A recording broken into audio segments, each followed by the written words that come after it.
All right. So, for our ethnic studies final project, me and Brandon have decided to record a podcast episode on what it's like living on a Jewish campus as a Jewish student and a student whose close circle is full of Jewish students. I'm Kyla, I'm Brandon. and this is our final project. Today, we're going to be diving into the differing perspectives on campus from our different viewpoints, with one student being Jewish and one surrounded by Jewish members in his day to day life. This podcast is not meant to discuss the conflict happening in Israel or ways that we believe the conflict should be solved.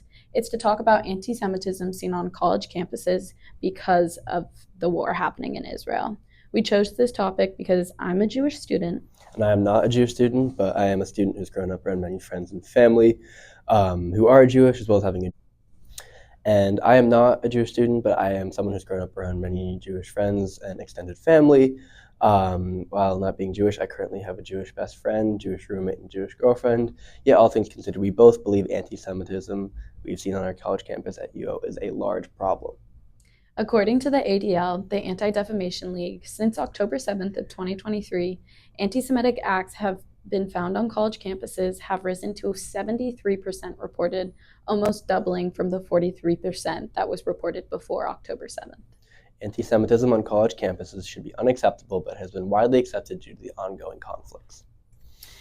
Kyla and I will be utilizing UC Berkeley's piece. The U.S.'s Justice Department launches an investigation over University of California's under Title VII of the Civil Rights Act of 1964 as our case study to further bolster our argument throughout the podcast and our respective essays. Campus's climate all over the country has gone hostile according to UC Berkeley, and many others, such as U of O, are not alone. This year at the University of Oregon, I was here for October 7th, which was the 1 year of the attack on Israel. This was so incredibly hard as a Jewish student. One, I wasn't with my family to help cope with the losses that we've faced as a Jewish community. And two, because there is a lot of pro-Palestinian protests happening on campus.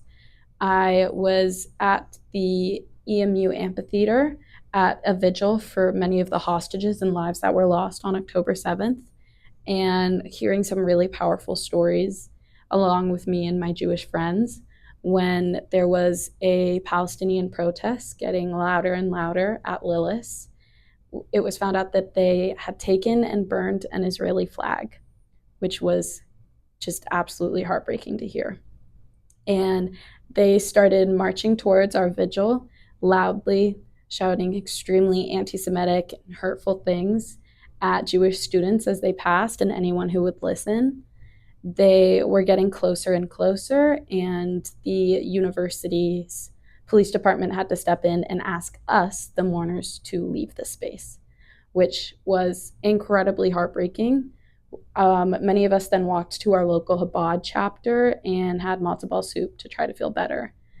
It was so disheartening because there's so many students who are really struggling with what's happening on campus, and I'm one of them. And to see something like that happen and to be in what felt to be a very unsafe situation was extremely scary. We felt this ties into ethnic studies from multiple angles, includes topics such as migration and immigrants, as well as like generalized themes about race relation and coexisting with each other on campus and on other shared lands. In short, we aim this project to highlight differing perspectives in regards to Jewish experiences from members who are Jewish, members who are not Jewish. We felt this would kind of showcase a better issue of living the day-to-day life here as your relations to being a Jew at the University of Oregon.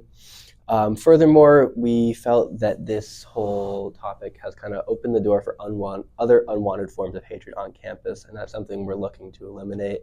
Obviously, we don't want people to be tense, but we can absolutely understand that during these times, these issues may arise, and we're just worried that due to the conflicts of these matters, it opens the door for more hatred to spread throughout campus in regards to any issues.